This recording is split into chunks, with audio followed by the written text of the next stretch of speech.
So here we'll download some jobs that we want to do our move transactions on, and the loader will automatically set them to the next transaction that should take place. In the case of ones where you don't have a to-op, I've only got that one operation sequence, so we can just change those from queue to a move. We can use the user form like I am here. We set the op2 sequence, and we'll set that to to move. For the other ones, we'll just use the Excel spreadsheet, and we'll copy and paste for that other job that only has an operation sequence of 10.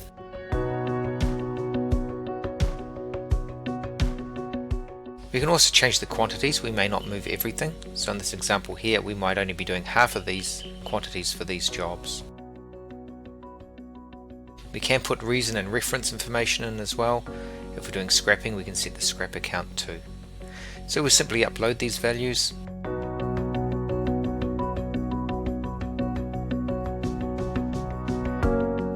And now the interface has been loaded.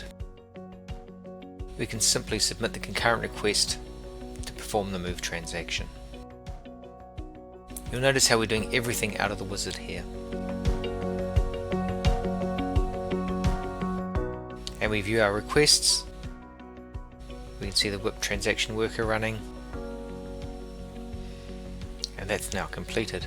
Of course, we can refresh the data in the sheet as well, just to confirm.